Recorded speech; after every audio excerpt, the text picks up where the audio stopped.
इदम श्री सद्गुरुवे नमः। जन्म शताब्दी पुस्तक माला 93 संभवामि युगे युगे डे 2। और डे 2 क्या, ये एक अनंत अनंत पुस्तक बनने वाली है। ये एक अनंत स्वाध्याय बनने वाला है। क्यों? क्योंकि ये हमारे भीतर की समस्त संभावनाओं को जगाएगा। कौन सी संभावना? वो संभावना जहां पर युग का निर्माण निश्चित है। वो संभावना जहां ये सिद्ध हो जाएगा कि गुरुदेव का कथन सत्य है और हम सतयुगी आत्माएं हैं। हमें तो नहीं पता हमारी संभावनाएं, पर उनको पता है। वो संभावनाएं जहां समझ में आएगा कि प्रज्ञा अवतार हमारे ही अंतःकरण में जगह ले रहा है। पिछले स्वाध्याय में क्या किया? गुरुदेव ने एक ब्लास्ट डाला और गुरुदेव की लेखनी को एक गो में अंतःकरण में उतारा कि गुरुदेव क्या लिख रहे हैं। और वो पढ़ते पढ़ते पढ़ते पढ़ते अंदर ऐसा लग रहा था कि जैसे कि गुरुदेव एक आग लगा रहे हैं। अब इमेजिन करिए, एक रॉकेट रॉकेट में अगर नीचे से आग लगा दी जाए और उसको वो ऊपर आकाश में ना उड़े तो अपनी जगह पर ब्लास्ट हो जाता है, या अपनी दिशा और गति बदल ले तो फिर नुकसान कितना करता है, इधर उधर चला जाता है। तो अगर गुरुदेव के हम तीर कमान हैं, ऐसा मानो कि थोड़ी देर के लिए मान लेते हैं कि हम गुरुदेव के तरकश के तीर हैं। हम अपने गुरु के, अपने इष्ट के तरकश के तीर हैं। एक सौभाग्य तो उनके तरकश में पड़े हैं, ठीक है, चाहे फिर कैसे भी पड़े हो, उनके तरकश में पड़े हैं तो उनसे चिपके हैं। उनसे चिपके हैं तो वो अपने तीर को तैयार कर रहे हैं। तीर को धार लगानी पड़ती है प्रत्यंचा पर चढ़ाने से पहले। तो ये स्वाध्याय क्या है? गुरुदेव तरकश के तीरों पर धार लगा रहे हैं। इन स्वाध्याय के माध्यम से सब पर धार लगाई जा रही है। अब हमारा अपना कोई लक्ष्य नहीं है। तीर का अपना कोई लक्ष्य होता है क्या? तीर को तो तरकश का आनंद रहता है। धार लगाते टाइम उसको चेपे पेपे नहीं करनी, धीरा छोड़ दे भाई, लगा लो, गुरु जी धार लगा रहे हैं, हमारा गुरु, हमारा जिसके हम शरणागत हैं वो धार लगा रहे हैं। अब मान लीजिए भगवान राम ने अपने तरकश से एक तीर निकाला और तीर पर एक लक्ष्य रख दिया, आवाहन किया, लक्ष्य रख दिया। कुंभकर्ण गया, मेघनाथ गया, वानर सेना, रावण सेना में कौन गया हमको नहीं पता। उन्होंने निकाला बाण, राम जी ने प्रत्यंचा खींची, तीर रखा और छोड़ दिया वेग से। वो तीर क्या करता है? अपना लक्ष्य भेद कर लौट कर आकर तरकश में बैठ जाता। वो तीर का कोई और काम नहीं होता। तो मित्रों, हमको तो कॉपी पेस्ट करना है। हम ना, हमें कंटेंट भी नहीं बनाना। हम लोग, मतलब मजे की बात यह है कि we are not the content creators, we are the content spreader. हम तो प्रचारक हैं। हम क्या कर रहे हैं? गुरुदेव की लेखनी को, जो बना बनाया कंटेंट है, उसको अंतःकरण में धारण कर रहे हैं, अपने गुण कर्म स्वभाव आचरण में उतारने का प्रयास कर रहे हैं। ये धार लगना हो गया। अब जब हम ये कर लेंगे तो आराधना का अर्थ ही इतना है कि वो अपना तीर उठाएंगे और जहां उनका मन होगा वहां साध देंगे। और लक्ष्य उनका है। अब राम का लक्ष्य चूक सकता है क्या? कृष्ण का लक्ष्य चूक सकता है क्या? संभव ही नहीं कि उनका लक्ष्य चूक जाए। तीर गड़बड़ कर दे तो बात अलग है कि भैया लगाया तो राइट दिशा में थे और तीर कहता नहीं मुझे तो लेफ्ट में जाना है, आपने राइट में क्यों लगाया? तो जो रॉकेट की गति होगी ना, वही गति हो जाएगी, अपनी जगह पर ब्लेस्ड हो जाएंगे। एनर्जी वो डाल रहे हैं, अगर इस एनर्जी को मैनिफेस्ट नहीं किया गया ठीक से, इस एनर्जी का सही से उपयोग नहीं किया गया, तो हमारे पास उनका दिया हुआ प्राण आ रहा है, हम ही अपने स्थल पर बैठे बैठे से बुम ऐसा ब्लास्ट होगा कि आसपास ओवर एनर्जी, ओवरडोज आसपास। तो ऐसा फील है, या तो सुनो मत। एक चॉइस तो ये है कि हम सुन ही नहीं रहे भैया, सुनकर कुछ हो जाता है और फिर कर तो कुछ पाते नहीं, बिना बात परेशान से हो जाते हैं। एक चॉइस तो ये है, लेकिन ये कायर नहीं। हम कायर हैं क्या? हम कायर नहीं है। कायर नहीं हो, कायर होते तो गुरुदेव 92 तक ना लेकर आते। ऐसे सीधी सीधी रीडिंग करा देते गुरुदेव, स्वाध्याय नहीं कराते। तो अपने आप को कायर ना माने ना जाने, बस कमर कस ले कि संभवामी युगे युगे, हमारे अंदर संभावना है इस युग में सतयुग को लाने की। और इसी क्रम में कल गुरुदेव ने कहा, क्या भगवान तो जन्म ले लेगा? कहाँ जन्म लेगा? कहाँ जन्म लेगा भगवान? क्या हमको क्या लगता है भगवान फिर से ऐसा होगा कि कहीं पर कोई कल की अवतार आएंगे, कोई भगवान आएंगे और फिर वो छोटे बच्चे की जैसे लीलाएं करेंगे, खेल खेलेंगे, फिर वो बड़े होंगे? क्या लगता है कि कलयुग में भगवान श्री कृष्ण के पास इतना टाइम है या भगवान श्री राम के पास इतना टाइम है कि वो बाल लीलाएं करें पहले और उसके बाद सारी चीजें आगे बने? हम ना बालक बने बैठे, हमारे अंदर से ना लीलाएं कर रहे, कभी कभी हम ये उल्टा काम करते हैं, कभी हम वो उल्टा काम करते हैं। परम पूज्य गुरुदेव की वाणी में उनके अनुसार, अगर उनके कथनानुसार चला जाए तो प्रज्ञा अवतार हम सबके भीतर एक एक अंश में जन्म लेगा। कैसे जन्म लेगा? आत्म निर्माण समाज की सबसे बड़ी सेवा तब जन्म लेगा जब हम कर्म कांड से बाहर आएंगे। अब एक छोटा बच्चा जो होता है, कल गुरुदेव कह रहे थे कि पानी का स्वभाव नीचे की तरफ गिरना होता है। जब एक छोटा बच्चा जन्म लेता है तो वो कहीं भी, उसको ना खाना आता, उसको कोई मैनर्स नहीं होती, सुसु पॉटी भी कहीं भी करता है, सब कुछ अपनी मर्जी से करता है। क्यों? क्योंकि उसके पास एनर्जी तो होती है, चलने की एनर्जी आने से दिशा नहीं मिलती है, खाना खाने की क्षमता आने से ये नहीं पता चलता कि खाया कितना जाएगा, खाना कितना है, देखने की क्षमता आने से ये नहीं समझ में आता कि क्या देखा जाएगा। तो उस बालक में चलने की शक्ति है, मस्ती करने की शक्ति है, भागने की शक्ति है, पर दिशा नहीं है। दिशा नहीं है और गति को कंट्रोल करने वाला कोई नहीं है, अनियमित है। तो वो बालक क्या, कभी सोफे पे कूद रहा है, कभी यहाँ मस्ती कर रहा है, कभी वहां मस्ती कर रहा है, और खेल खेल में सेंसेस लॉस्ट हो गए। इतना लॉस्ट है, इतना लॉस्ट है कि खड़े खड़े खेलते खेलते सुसु निकल गई तो सोफे पे सुसु कर दी, पॉटी निकल गई तो कपड़ों में पॉटी कर दी। राइट? क्यों? एनर्जी तो है, एनर्जी को चैनलाइज नहीं किया गया है, एनर्जी को दिशा प्राप्त नहीं हुई है। तो क्या अभी हमें क्या दिया जा रहा है? हम वो छोटे बालक हैं जो कूद रहे हैं, कहाँ कूद रहे हैं पता ही नहीं, क्या कर रहे हैं पता ही नहीं, कूद रहे हैं, बस मस्ती कर रहे हैं, खाओ पियो ऐश करो मित्रों वाली एनर्जी पर चल रहे हैं, या भगवान का नाम ले रहे हैं तो जप करेंगे, अनुष्ठान करेंगे, साधना करेंगे, पता नहीं क्यों करेंगे, और अगर विग्रह सेवा कर रहे हैं तो उसमें डूब जाएंगे। हमें क्या दे रहे हैं गुरुदेव? गुरुदेव कह रहे हैं बहुत एनर्जी है मेरे बच्चों में, बहुत शक्ति है इनमें, अरे दिन भर टपर टपर टपर टपर कुछ ना कुछ करते रहते हैं, let me channelize the energy. परम पूज्य गुरुदेव क्या कह रहे हैं? तुम ढीला छोड़ो, जैसा मैं कहूं वैसा करो। क्या होता है जब बच्चा बहुत उधम काटता है तो माँ क्या कहती है? यहाँ आके बैठ, इधर बैठो, आओ यहाँ बैठो, एक कॉपी पेन हाथ में रखती है और काम दे देती है, कोई गेम हाथ में रख देती है, काम दे देती है। माँ हमेशा उसकी एनर्जी को डाइवर्ट करती है सही दिशा में। माता पिता यही तो करते हैं, चलो आओ तुमको पजल गेम बनाना सिखाएं, चलो आओ तुमको क्रॉस जीरो सिखाएं। बचपन में तो चम्मचे दे दी 8-10 या टूथपिक दे दी, इनको अलग अलग करो। Multiple multiple games we find out, multiple activities we find out, why? Just to channelize the energy of the child, और उसको सही दिशा में ले जाने के लिए।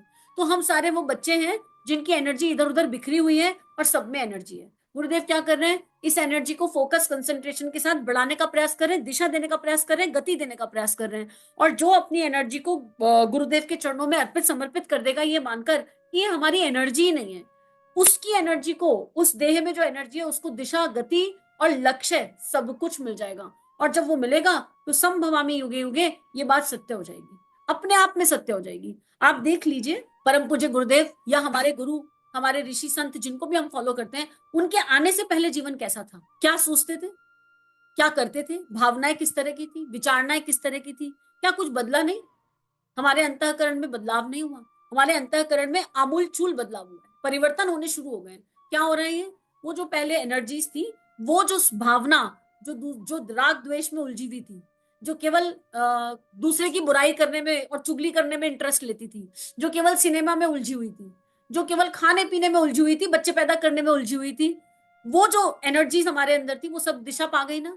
अब बुराई अगर किसी की निकल जाए मुंह से तो मन घबराता है। अब ये जीभ जो फालतू बोलती थी अभी कहती है राम राम राम, राधा राधा राधा। अब ये जीभ गायत्री मंत्र करना चाहती है, अब ये जीभ ईश्वर का नाम लेना चाहती है। अब ये आंखें जो टीवी में आंख गड़ाए बैठ के कुछ भी देखती थी, क्योंकि सास भी कभी बहू थी, पार्वती आंटी, सीता अंकल, पता नहीं क्या क्या चल रहा है, क्यों देख रहे हैं, कुछ आइडिया ही नहीं है। ये क्या कर रही है? ये आंखें अब बहुत सोच समझ के काम करती हैं। हर जगह मुझे मेरे गुरु दिखाई दे, हर जगह मुझे मेरे इष्ट दिखाई दे, हर किसी की दिव्यता दिखाई दे। ये कान जो कुछ भी गाने सुनते थे, जिनका कोई लेना देना नहीं था, कोई मतलब नहीं था, ये गाने अब मंत्र सुनना चाहते हैं, प्रज्ञा गीत सुनना चाहते हैं, दैवीय वाणी सुनना चाहते हैं। क्या ये क्या हुआ? ये चैनलाइज हो गई एनर्जी। किसने करी? हमने और आपने करी ना। हमने और आपने करी। हम और आप तो बिखरे पड़े थे, आप और हम बिखरे पड़े थे। अब हमारी जिम्मेदारी है कि जिस शक्ति ने हमें संभाला है, जिस शक्ति ने हमें दिशा दी है, जिस शक्ति ने हमारी ऊर्जाओं को, जो हमें पता ही नहीं थी, उनको गति दी है, हम उस शक्ति के प्रति नतमस्तक हो जाए, उस शक्ति को समर्पण करके कहें यस बॉस, यस बॉस। हम तो पता नहीं क्या कर रहे थे मानव जीवन का, मानव जीवन की हम लोगों ने, आप लोगों का पता नहीं, पर अगर मैं अपने आप को देखूं ना तो मानव जीवन की लंका लगा रखी थी। शायद रावण सारा यहीं पर बैठा था। मानव जीवन को कोई गति, दिशा, कुछ कुछ पता ही नहीं था।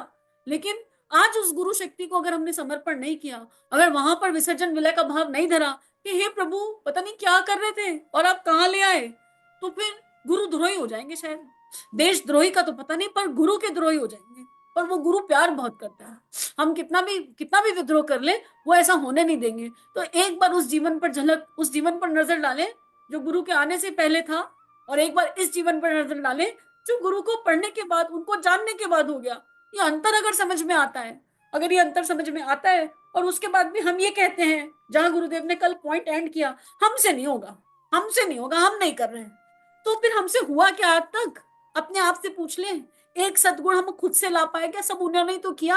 हमें बस ये कहना है हम तैयार हैं। अर्जुन ने इतना ही कहा, करिष्ये वचनम तव। अर्जुन ने मात्र इतना ही कहा, केशव मुझे समझ में आ गया सत्य क्या है। जब केशव ने कान्हा ने अपना विश्व रूप दिखाया तो अर्जुन डर गए। ये क्या है? सबको तुम खा जा रहे हो, सबको तुम खा जा रहे हो। उस विश्व रूप में सबकी डेड बॉडी देखी अर्जुन ने, चाहे वो भीष्म पितामह हो, चाहे द्रोणाचार्य हो। तो कहते ये सब कैसे मर गए, ये कैसा भयावह दृश्य है, मुझे नहीं देखना ये दृश्य। तो विश्व रूप से नारायण ने बड़े स्थिरता से कहा, अर्जुन जो तू देख रहा है वो सत्य है, ये तो पहले ही मर चुके, तू निमित्त मात्र है, ये सब पहले ही मर चुके हैं, ये सब कुछ ऑलरेडी घटित हो गया है, तू बस निमित्त मात्र है, तू मेरा गांडीव बन जा, तू मेरा अस्त्र और शस्त्र बन जा, बाकी सब मैं कर लूंगा। और वहां अर्जुन को वो सत्य समझ में आया, भूत भविष्य वर्तमान सब विराट स्वरूप में समाया हुआ है, महाकाल कुछ और नहीं है, इस युग का विराट स्वरूप है। युग दृष्टा केवल युग को देख नहीं रहे, वो युग ऋषि है, उन्होंने आने वाला युग लिखा है। हम इस बात पर यकीन कर लें तो सब कुछ ऑलरेडी हो गया है, एवरीथिंग इज प्लान्ड। हम बस ये कहें करिष्ये वचनम तब तो संभवामि युगे युगे, अपने आप होने लगेगा। और अवतार, अवतार का तो पता नहीं, लेकिन वो चेतना जो सो गई ना हमारे अंदर, एक चेतना जो हम प्रसुप्ति से जागृति की ओर, प्रवृत्तियां जो अनावश्यक प्रवृत्तियां हैं उस सत प्रवृत्तियों में अपने आप बदलने लगेंगी। बस धीरे धीरे स्टॉप स्टॉप, मतलब एक स्टेप बाय स्टेप चले। छोटा बच्चा एक दिन में चलना नहीं सीखता जब माँ उसकी एनर्जी को चैनलाइज कराती है, एक दिन में सुसु पॉटी की ट्रेनिंग पूरी नहीं होती है, टाइम लगता है भाई हर चीज में, छोटे बच्चे की हर एनर्जी को टाइम लगता है। हमको ये देखने की आवश्यकता है कि हम कोशिश कर रहे हैं या नहीं। सोचो माँ बच्चे को हाथ पकड़ के चलाए और बच्चा डम्बू के जैसे बैठा रहे, मैं तो चलूंगा ही नहीं, तुम पकड़ लो हाथ, अपना थोड़ा जोर ही ना लगाए। अरे अगर बच्चा अपना जोर ना लगाए तो डिलीवरी ना हो, डिलीवरी के समय जब प्रसव पीड़ा होती है तो वो माँ को भी होती है पर बच्चे को भी लगाना पड़ता है, बच्चा भी गर्भ में कहता है मुझे आना है, मुझे आना है, और जब बच्चा प्रेशर क्रिएट करता है तब माँ प्रेशर डालती है। तो गुरु रूपी माँ तो अपना वेग डाल रही है और बहुत बढ़िया तरीके से डाल रही है। हमको देखने की आवश्यकता है कि हम क्या कर रहे हैं। और अगर हम में अब हिम्मत नहीं है, अगर हम ये कह रहे हैं कि हमको तो ये खेल खिलौने अच्छे लगते हैं, हम तो जप करेंगे, प्रसाद बांटेंगे, इसी में खुश हो जाएंगे, हमको नहीं पता ये नैतिकता क्या होती है, सिद्धांत क्या होते हैं, आदर्श क्या होते हैं, तो फिर जो होगा उसकी कल्पना नहीं करी जा सकती, उसके बारे में विचार नहीं किया जा सकता, उसके बारे में सोचा नहीं जा सकता। क्यों? क्योंकि कल गुरुदेव ने बताया कि अनाचार दो तरीके हैं, कि एक बहिरंग जीवन में है और एक अंतरंग जीवन में है। इंसान करप्ट कब बनता है? जब अंतरंग जीवन खराब हो जाता है, तो उस अंतरंग से अभिमान निकल कर आता है और उस अभिमान से रावण, कंस, कुंभकर्ण, मेघनाथ जैसी दुष्प्रवृत्तियों का जन्म होता है। तो अंतरंग जीवन की करप्शन बहिरंग जीवन में दिखाई पड़ता है, 100% दिखाई पड़ता है। इस संसार में जितने भी लोग हैं जो कुकर्म कर रहे हैं या जो अनुचित कर्म कर रहे हैं, उस अनुचित कर्म को आप चाहे रेपिस्ट कह दो, उस अनुचित कर्म को चाहे आप आतंकवाद कह दो, या उन्हें कह दो जो डिग्रियां हासिल करके बिजनेस कर रहे हैं, डॉक्टर बन गए पर किडनी बेच रहे हैं, इंजीनियर बन गए पर घूसखोरी कर गए, घूसखोरी कर रहे हैं, रिश्वत ले रहे हैं, गवर्नमेंट जॉब प्राप्त कर ली लेकिन उस जॉब की जो वैल्यू है, उसकी जो वेटेज है, उसको नहीं समझ रहे हैं। ये क्या है? ये अंतरंग का करप्शन है जो बहिरंग पर निकल कर आया। अंतरंग से नैतिक मूल्य चले गए हैं और नैतिकता चली जाती है, तो फिर यही सब कुछ होता है। अगर हमारी नैतिकता चली जाए, अगर हमारे अंदर संघर्ष करने की प्रवृत्ति चली जाए, और अगर हम कैजुअल हो जाएं, हम कुत्ते की पूंछ 12 साल पानी में डालो, टेढ़ी की टेढ़ी रहेगी। अगर हम यही सोच रहे हैं कि कोई हम पे कितना भी काम कर ले, हमको नहीं सुधरना, तो हम कभी नहीं सुधर सकते। कोई पॉसिबिलिटी नहीं है सुधरने के लिए, कोई संभावना ही नहीं है सुधरने के लिए। तो गुरुदेव उसी दिशा में हमको लेकर जा रहे हैं और वही बता रहे हैं। और इसके लिए आगे का स्वाध्याय करें उसके पहले कुछ बेसिक प्रिंसिपल्स को दोहरा लेते हैं।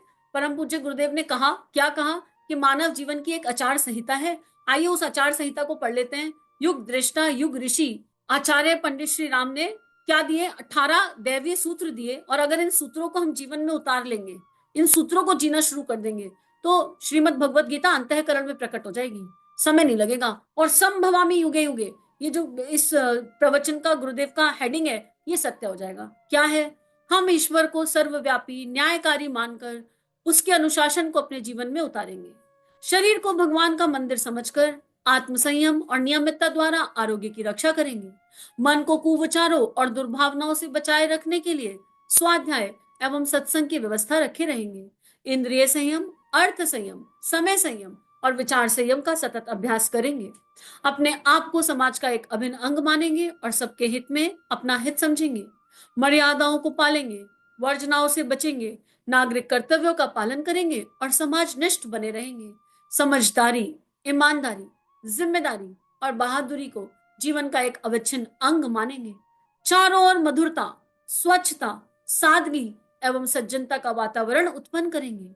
अनीति से प्राप्त सफलता की अपेक्षा नीति पर चलते हुए असफलता को शिरोधार्य करेंगे। मनुष्य के मूल्यांकन की कसौटी उसकी सफलताओं, योग्यताओं एवं विभूतियों को नहीं, उसके सद्विचार और सत्कर्मों को मानेंगे।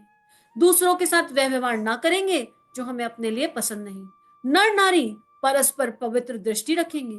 संसार में सत्प्रवृत्तियों के पुण्य प्रसार के लिए अपने समय, प्रभाव, ज्ञान, पुरुषार्थ एवं धन का एक अंश नियमित रूप से लगाते रहेंगे। परंपराओं की तुलना में विवेक को महत्व देंगे। सज्जनों को संगठित करने, अनीति से लोहा लेने और नव सृजन की गतिविधियों में पूरी रुचि लेंगे।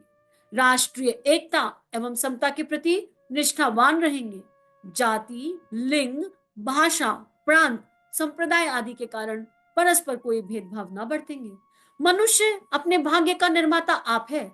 इस विश्वास के आधार पर हमारी मान्यता है कि हम उत्कृष्ट बनेंगे और दूसरों को श्रेष्ठ बनाएंगे तो युग अवश्य बदलेगा। हम बदलेंगे, युग बदलेगा। हम बदलेंगे, युग बदलेगा। हम बदलेंगे, युग बदलेगा। हम सुधरेंगे, युग सुधरेगा। हम सुधरेंगे, युग सुधरेगा। हम सुधरेंगे, युग सुधरेगा। इस तथ्य पर हमारा परिपूर्ण विश्वास है। इदम श्री सद्गुरुवे नमः। आज की भाव को, और भाव क्या, अब ये ऊर्जा है। आज की परम पूज्य गुरुदेव वंदे माँ की दी हुई इस ऊर्जा को हम पूरी तरह, पूरे अंतःकरण, पूरे दिल से ग्रहण करते हैं और इसे गुरु चरणों में अर्पित समर्पित करते हैं और उनसे कहते हैं, उनसे प्रार्थना करते हैं, हे गुरुदेव, हे माँ, हे जगत जननी, अब जीवन को दिशा और गति प्रदान कीजिए।